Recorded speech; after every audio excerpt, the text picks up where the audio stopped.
اعوذ باللہ السمیع العلیم من الشیطان الرجیم من ہمزہ ونفخہ ونفثہ بسم اللہ الرحمن الرحیم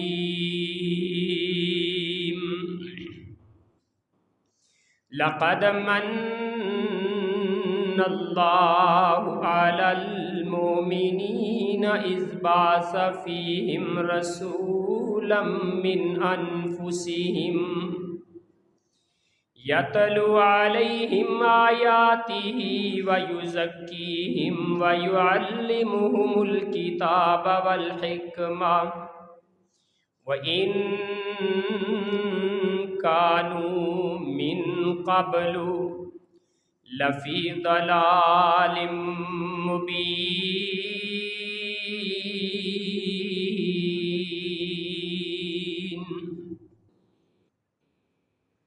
تحقیق اللہ رب العالمین نے احسان فرمایا ایمان والوں پر جب ان کے اندر اللہ نے ایک رسول ان کی جانوں میں سے ان کے خاندان میں سے مقرر فرما دیا، وہ پیغمبر ان پہ اللہ کی آیات کی تلاوت کرنے والا ہے، ان کا تزکیہ نفس کرتا ہے اور کتاب و حکمت کی تعلیم دینے والا ہے۔ اگرچہ یہ لوگ اس سے پہلے وادی گمراہی میں زندگی بسر کر رہے تھے،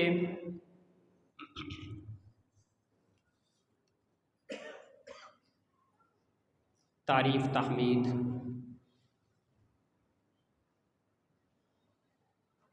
اس پاکیزہ ذات کے لیے جو انسان کے دلوں کے راز سے بھی واقف ہے،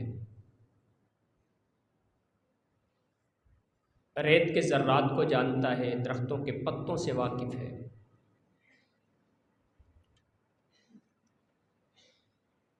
درود و سلام پوری کائنات کی رہنمائی کرنے والے، انبیاء کی امامت کا سہرہ اپنے سر پہ سجانے والے، روز قیامت ہمارے جیسے گناہ گاروں کی سفارش کرنے والے جناب محمد الرسول اللہ صلی اللہ علیہ وآلہ وسلم کی پاکیزہ اطہر ذات پر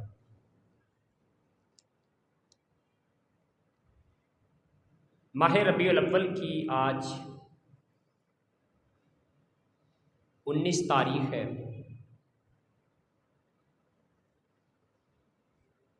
اور ماہ ربیع الاول میں عموماً ایک ٹرینڈ بن چکا ہے، ایک ماحول بن چکا ہے کہ رسول اللہ صلی اللہ علیہ وآلہ وسلم کی سیرت، آپ کی عظمت، آپ کی شان، آپ کی منقبت کو بیان کیا جاتا ہے۔ اگرچہ ربیع الاول میں آپ کی سیرت بیان کرنا یہ کوئی شرعی مسئلہ نہیں، کتاب و سنت کا حکم نہیں، لازمی اور ضروری نہیں کہ اس مہینے کے اندر ہی پیغمبر رحمت علیہ السلام کی سیرت کو بیان کیا جائے، لیکن سامعین ایک ذہن لے کے آتے ہیں، ایک فکر لے کے آتے ہیں کہ اس عنوان پہ گفتگو ممکن ہے۔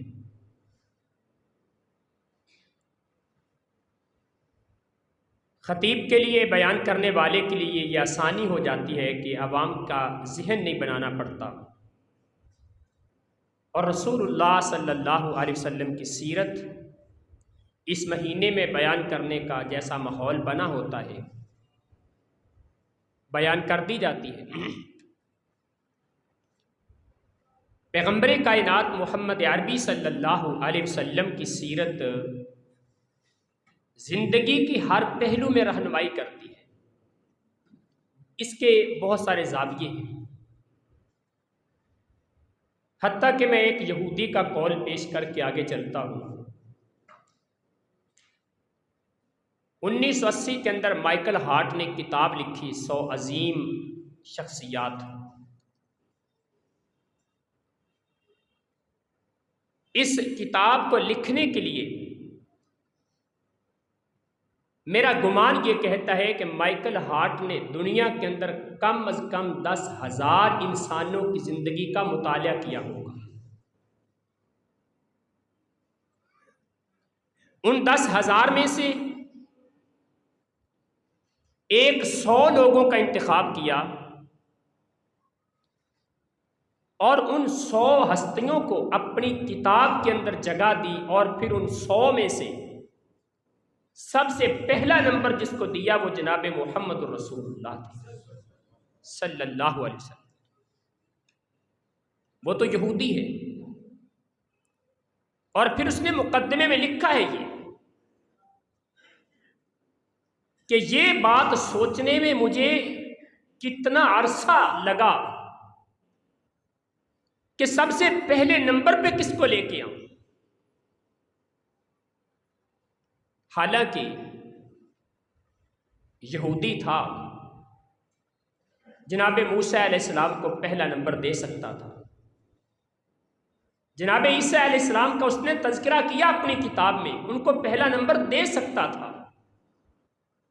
کیونکہ عیسیٰ علیہ السلام بھی بنی اسرائیلی پیغمبر ہیں۔ لیکن مقدمے میں لکھتا ہے کہ لوگ میرے بارے میں جو مرضی کہیں، باتیں کریں، اعتراضات کریں، مجھے ان کے جواب دینے پڑے، لیکن میں یہ بات کہنے میں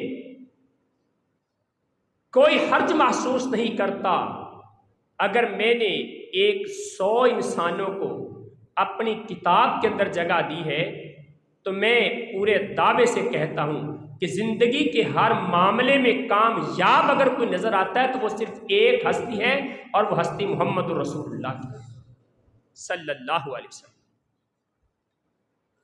آج پیغمبر رحمت علیہ السلام کی زندگی کا ایک زاویہ آپ کے سامنے رکھنا چاہتا ہوں۔ نبی رحمت علیہ السلام بحیثیت باپ بھی رہے، بحیثیت سپہ سالار بھی رہے، بحیثیت ایک قاضی اور جج کے بھی آپ نے زندگی بسر کی، ایک امام اور خطیب کے طور پر بھی آپ رہے، آپ نے ایک داماد کے طور پر بھی زندگی بسر کی اور سسر کے طور پر بھی زندگی بسر کی۔ رسول اللہ صلی اللہ علیہ وسلم نے تاجر کی حیثیت سے بھی کام کیا، آپ نے بکریاں بھی چرائی اور امت کی رہنمائی بھی کی۔ لیکن آج جس زاویے کو میں بیان کرنا چاہتا ہوں وہ خود رسول اللہ صلی اللہ علیہ وسلم نے اپنے اعزاز کے طور پر بیان فرمایا تھا۔ نبی مکرم صلی اللہ علیہ وسلم ایک معلم کی حیثیت سے کیسے تھے، ایک ٹیچر کی حیثیت سے آپ کیسے تھے، ایک مدرس کی حیثیت سے آپ کا طرز عمل کیا تھا۔ پیغمبر رحمت علیہ السلام آپ کے بارے میں سیدنا ابراہیم علیہ السلام نے جب دعا کی تو اللہ تعالیٰ سے دعا یہی کی، یا اللہ مکہ والوں کو ایک معلم دے دے، ایک استاد دے دے، ایک ٹیچر عطا کر دے۔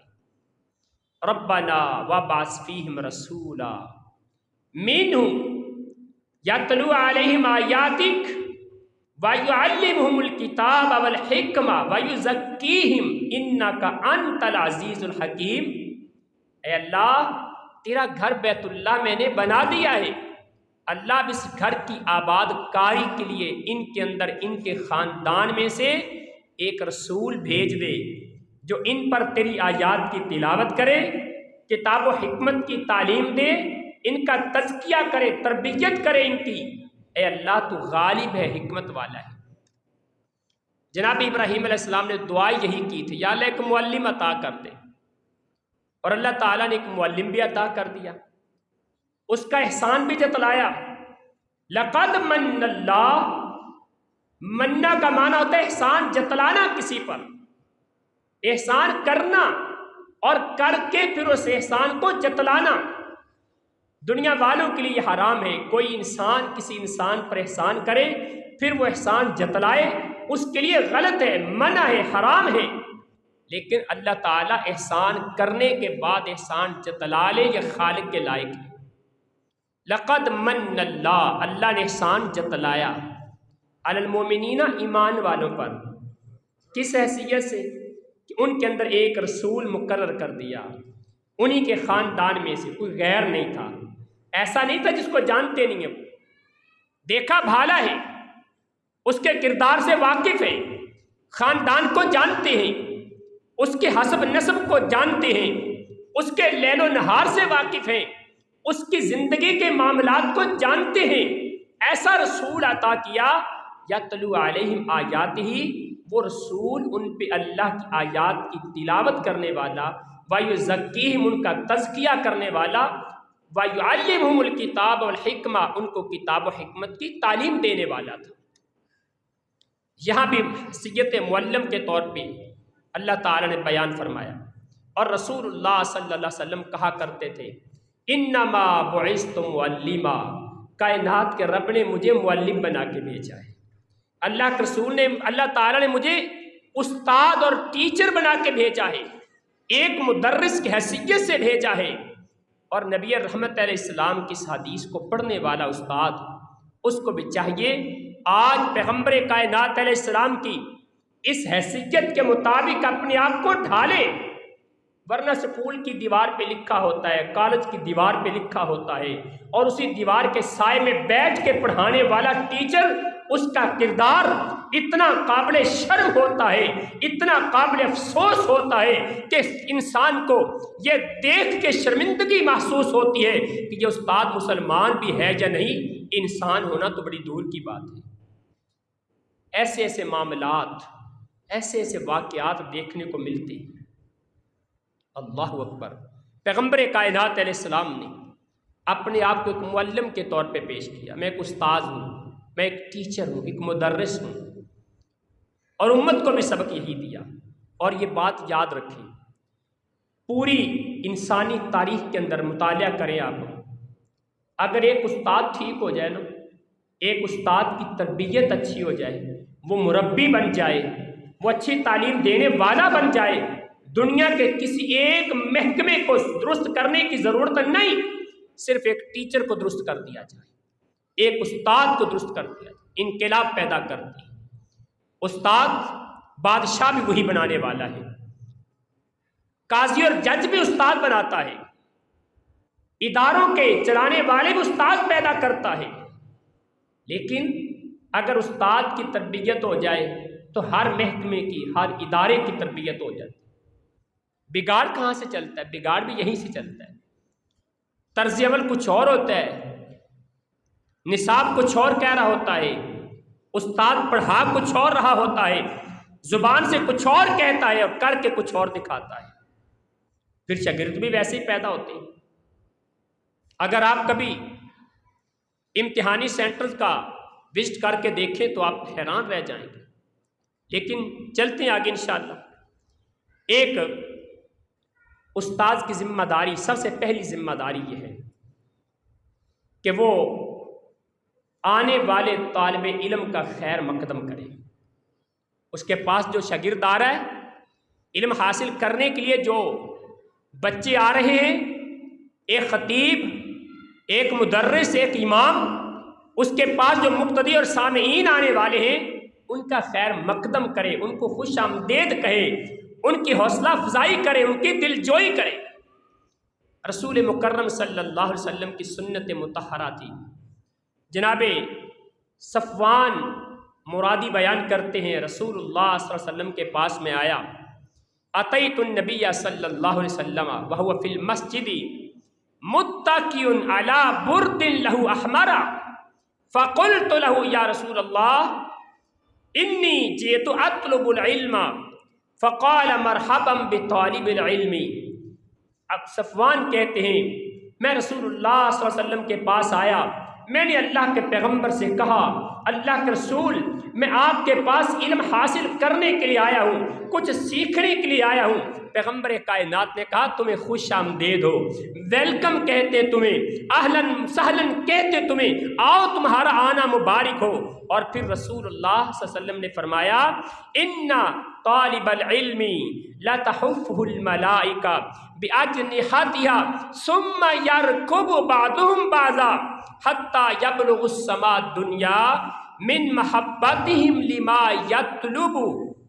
مجمع الزوائد کی روایت ہے، اللہ کے رسول نے آنے والے کو خوشخبری یہ دی کہ سن لو، جب طالب علم علم حاصل کرنے کے لیے آتا ہے نا، اللہ کے فرشتے اس کو اپنے پروں کے اندر لپیٹ لیتے ہیں، اپنے پروں کی باڑ کر کے اس کا تحفظ کرتے ہیں، اور پھر اس کے بعد وہ فرشتے ایک دوسرے کے اوپر بیٹھ کے آسمان دنیا تک پہنچ جاتے ہیں۔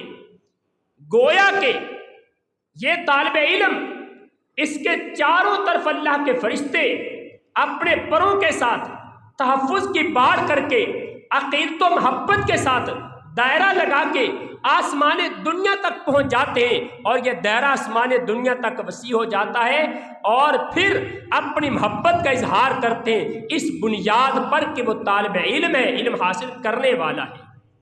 رسول اللہ صلی اللہ علیہ وسلم نے بشارت دی، اس کو سمجھایا، اس کو خوشخبری دی اس کو آنے والے کو۔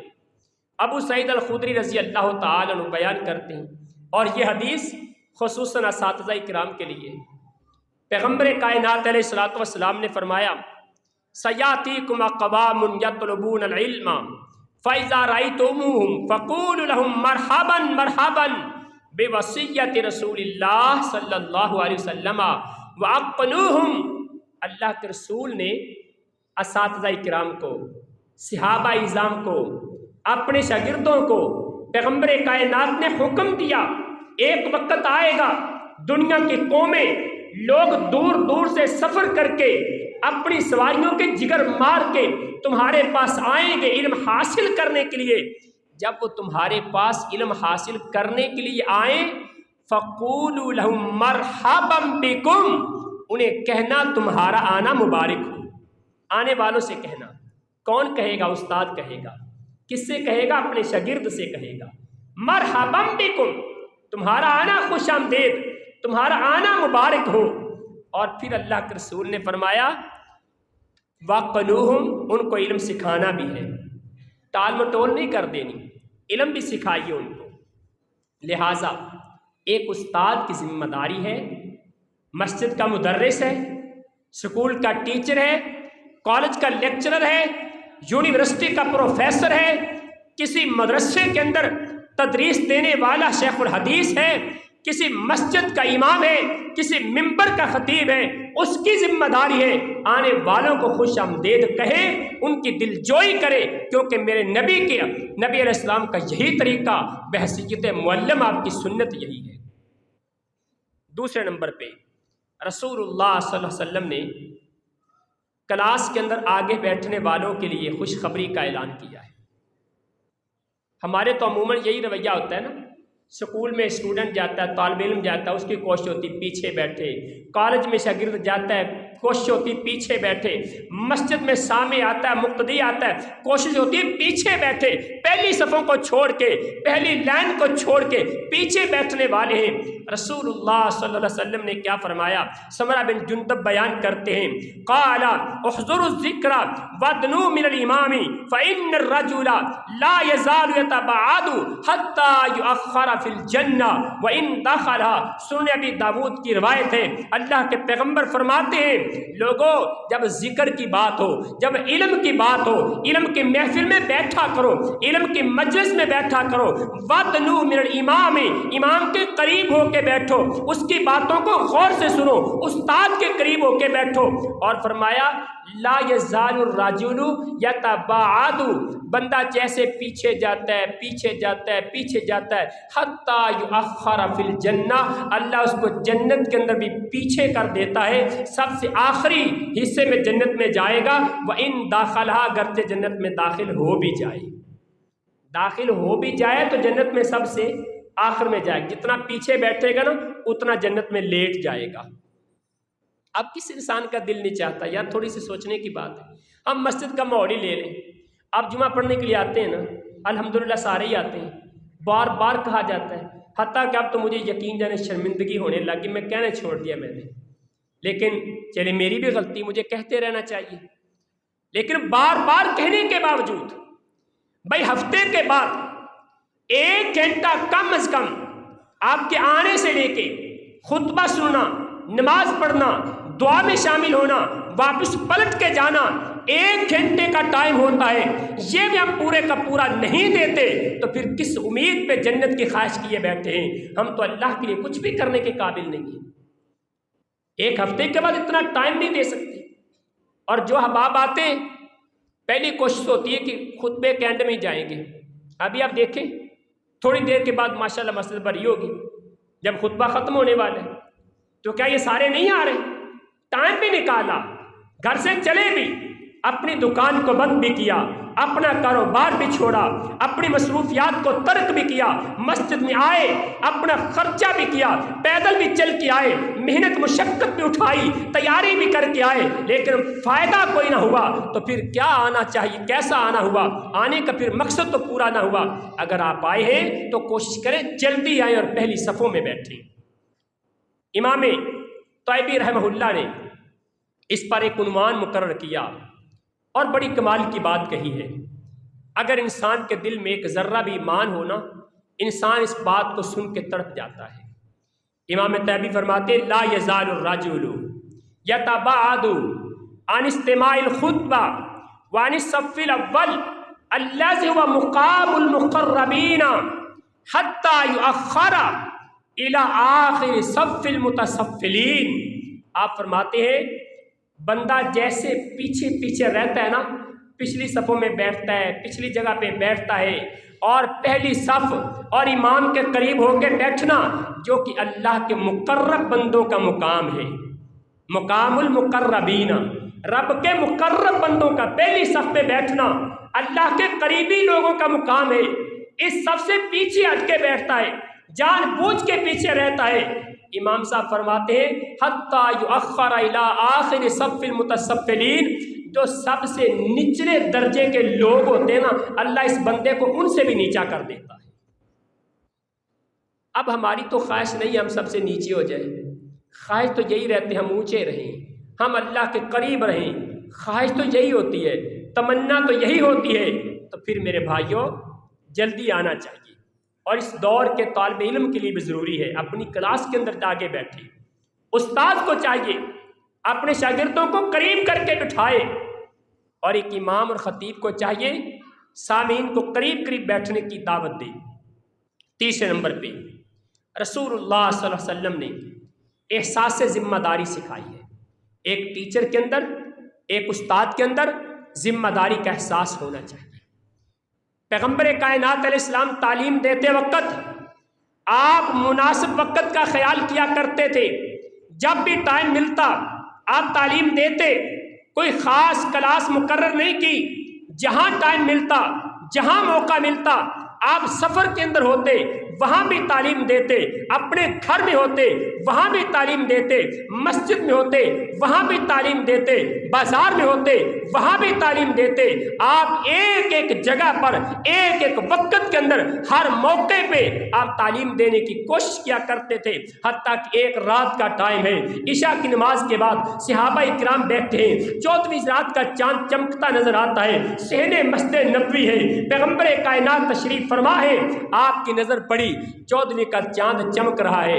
اللہ کے رسول نے اس موقع کو ضائع نہیں جانے دیا، یہاں بھی آپ نے صحابہ کرام کو تعلیم دی۔ آپ نے فرمایا میرے صحابہ یہ چاند کو دیکھو ذرا۔ جی اللہ کے رسول چاند تو نظر آ رہا ہے۔ فرمایا چاند دیکھنے میں کسی کو کوئی اکتاہٹ محسوس ہو رہی ہے؟ کسی کو کوئی پریشانی ہو رہی ہے؟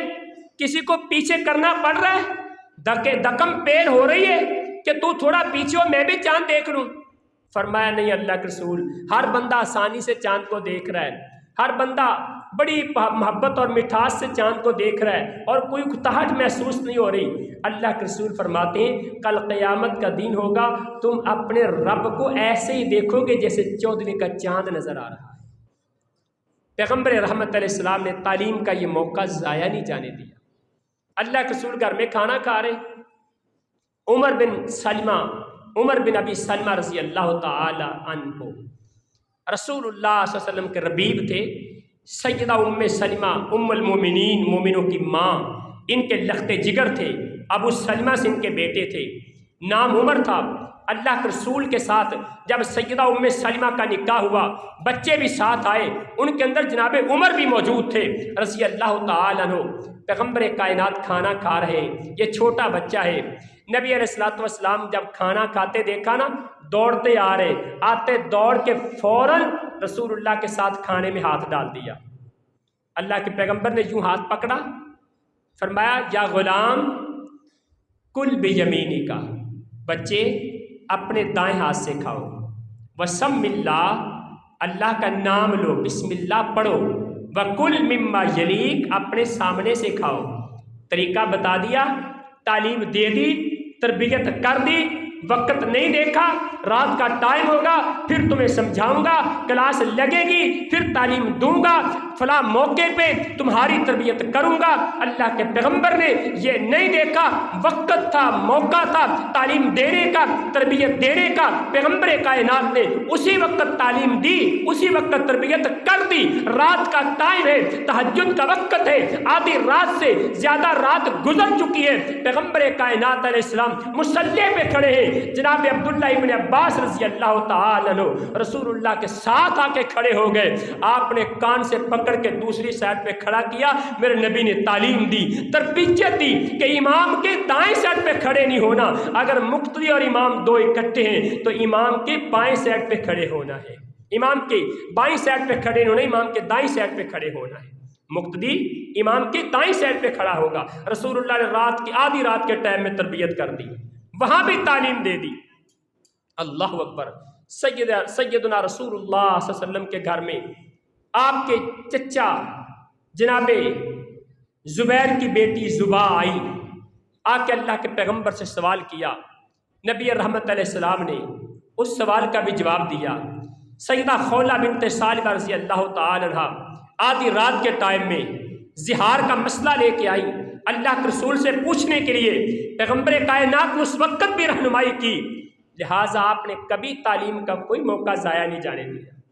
ایک استاد کی ذمہ داری ہے ہر وقت شاگردوں کو تعلیم دے، ہر مناسب وقت پہ اپنے شاگردوں کی تربیت کرے۔ ہاں بسا اوقات ایسا ہوتا ہے کوئی مناسب موقع دیکھ کے، بسا دیکھا ایک شاگرد کو تربیت کی ضرورت ہے، غلطی کر رہا ہے، خطا کر رہا ہے، لیکن شاگرد کی عزت نفس کا بھی خیال کرنا ہے۔ استاد نے دیکھا اس کو سمجھانے کی ضرورت ہے، ابھی اس کو سمجھاؤں گا، پوری کلاس کے سامنے سمجھاؤں گا، اس کی عزت نفس برباد ہو جائے گی۔ استاد تھوڑا خاموش ہو جاتا ہے، اگنور کر لیتا ہے چیز کو۔ اللہ اکبر۔ بعد میں جب موقع ملتا ہے نا، شاگرد کو الگ سے بلا کے، تنہائی میں بلا کے، اس کی عزت نفس کا خیال کر کے اس کی تربیت کر دیتا ہے۔ یہ بھی محمد رسول اللہ کی سیرت ہے صلی اللہ علیہ وسلم، اور کرنا چاہیے۔ ایک ایک شاگرد کی عزت نفس کا خیال رکھنا۔ نبی مکرم صلی اللہ علیہ وسلم کسی صحابی کی عزت کو نعوذ باللہ برباد نہیں کیا کرتے تھے۔ آپ صحابہ کرام کے سامنے نہیں کہا کرتے تھے۔ اگر کسی کو غلطی کرتے دیکھتے نا تو اللہ کے رسول اس کا نام نہیں لیتے تھے، تربیت کی بات کر دیتے تھے۔ آپ یوں کہا کرتے تھے ان لوگوں کا کیا حال ہے جو ایسا کرتے ہیں، ان لوگوں کا کیا حال ہوگا جو یہ گناہ کرتے ہیں، وہ لوگ اللہ کے سامنے کیا جواب دیں گے جن کے اندر یہ غلطی پائی جاتی ہے، ان لوگوں کی ناک خاک آلود ہو جائے جو یہ کام کرتے ہیں۔ پیغمبر کائنات کبھی نام نہیں لیا کرتے تھے، اس غلطی کو بیان کر کے اس کی اصلاح کر دیتے تھے، سمجھنے والا خود سمجھ جاتا تھا۔ استاد کی ذمہ داری ہے۔ ایک حقیقت، ایک واقعہ ہے، میں نے کسی جگہ پہ پڑھا تھا، اللہ بہتر جانتا ہے سچ یا جھوٹ ہے۔ استاد کسی مقام پہ موجود تھا، شاگرد آیا، دوڑ کے استاد کو گلے لگایا، شاگرد کی آنکھوں میں آنسو آ گئے، رو رہا ہے اور ساتھ اپنے استاد کے ہاتھوں کو بوسے دے رہا ہے۔ اپنے ٹیچر سے کہنے لگا استاد جی آپ کی زندگی کے ایک عمل نے مجھے اتنا بلند مقام عطا کر دیا کہ میں نے زندگی میں کبھی تصور بھی نہیں کیا تھا، اگر آپ وہ عمل نہ کرتے تو شاید آج میں اس مقام پہ نہ پہنچتا۔ استاد نے پوچھا بیٹا کون سا کام کر بیٹھا میں، کیا کام کیا؟ کہا استاد جی کلاس کا ٹائم تھا، ایک ہمارے کلاس فیلو کی گھڑی گم ہو گئی، اس نے آپ کو شکایت کر دی کہ استاد جی میری گھڑی گم ہو گئی ہے، سارے لوگ کلاس کے اندر تھے، آپ تلاشی لینا چاہتے تو لے سکتے تھے، لیکن آپ نے یہ کہا کہ سارے طلباء دیوار کی طرف منہ کر کے کھڑے ہو جاؤ،